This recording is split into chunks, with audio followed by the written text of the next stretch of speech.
मेरा गरिमा मेहरा दसौन। गरिमा जी, गरिमा जी, मैं बाकी जो मंच पर लोग हैं उनसे भी बात करूंगा इसी वीडियो में, लेकिन एक सवाल ये है कि जब अंकिता भंडारी की जांच सीबीआई से हो रही हत्याकांड की, तो अब आप पर आरोप लगेगा कि भाई जांच दे दी सरकार ने जिम्मेदारी, फिर ये लोग प्रदर्शन क्यों कर रहे हैं? देखिए, हमारे आक्रोश के 3 कारण हैं। पहली बात तो जो जांच हो रही है उसमें जो शिकायत करता है उसका अंकिता या अंकिता के परिवार से कोई लेना देना नहीं है। ये एक सरकार से स्पॉन्सर्ड शिकायत करता है, प्रायोजित शिकायत करता है। पद्म भूषण जिनको मिला है, अनिल जोशी जो हैं, उनका कोई लेना देना नहीं। और 3.5 साल हो गए अंकिता हत्याकांड को, आज तक कोई बयान अनिल जोशी ने या कोई पीड़ा उनकी दिखाई नहीं पड़ी। अचानक से वो FIR दर्ज करते हैं। क्यों? उसके माँ बाप ने जब प्रार्थना पत्र दिया है मुख्यमंत्री को, माता पिता के नाम से FIR क्यों नहीं हो सकती? उनको लूप में क्यों नहीं लिया जा सकता? दूसरा कारण बताना चाहती हूँ, जब VIP का संबंध या अपराधी का संबंध सत्ता से या रसूखदारों से हो तो सत्ता की जांच पर सवाल उठना लाजमी है। और तीसरी बात कि तमाम उत्तराखंड की जनता और विपक्षी दल एक बात की मांग कर रहे थे कि CBI की जांच सुप्रीम कोर्ट के जज की निगरानी में हो, वो इन्होंने नहीं करवाई। इसलिए इनकी जांच पर हमको शक है। सुबह है इसलिए क्योंकि पहले दिन से, जब से अंकिता हत्याकांड हुआ है इस प्रदेश के अंदर, तब से लेकर आज तक 3.5 सालों में जांच में सिर्फ झोल ही झोल नजर आ रहा है। कभी बुलडोजर चलाया जा रहा है, कभी 2 बार आगजनी करी जा रही है रिजॉर्ट पर, कभी उसका बिस्तर जो है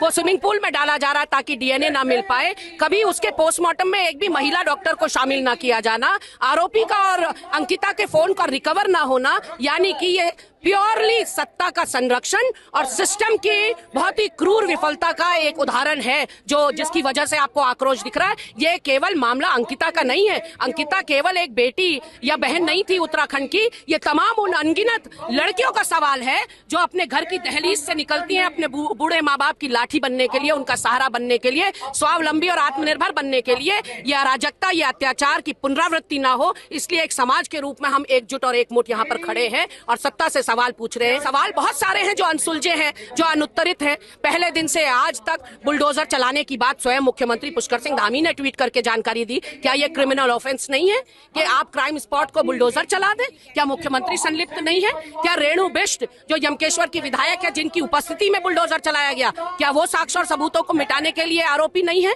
तो तमाम वो सवाल हैं जो अभी तक नहीं जवाब दे रहे। उर्मिला सनावर ने नए सनसनीखेज खुलासे किए हैं। एक बार फिर जिन बोतल से बाहर निकला है और इस बार लड़ाई को हम अंतिम अंजाम तक पहुंचाएंगे, ये हमने निर्णय लिया। एक सांस में इन्होंने पूरी बात कह दी इस अंकिता भंडारी हत्याकांड से जुड़े जितने सवाल है। और शुरुआत में मैंने इसलिए वो चिट्ठी दिखाई थी जो अंकिता भंडारी के माता पिता की तरफ से मुख्यमंत्री को चिट्ठी दी गई। इन्होंने अनिल जोशी का नाम लिया। अनिल जोशी पर्यावरणविद हैं, पद्म सम्मान से सम्मानित हैं। दिलचस्प घटनाक्रम यह हुआ कि 8 जनवरी को अंकिता भंडारी के माता पिता की पुष्कर सिंह धामी से मुलाकात, 9 जनवरी को पुष्कर सिंह धामी ने CBI जांच की सिफारिश की और उसी दिन रात को, ऐसा लोग बता रहे हैं, अनिल जोशी की तरफ से FIR हुई। बहुत सारे लोगों का मानना है कि FIR अगर होनी थी तो अंकिता भंडारी के माता पिता की तरफ से होती, ताकि उनके जो सवाल हैं वो उसमें जिंदा रहते। अनिल जोशी की भूमिका को लेकर लोग सवाल उठा रहे हैं। मुख्यमंत्री से उनकी प्रॉक्सिमिटी की बात हो रही है।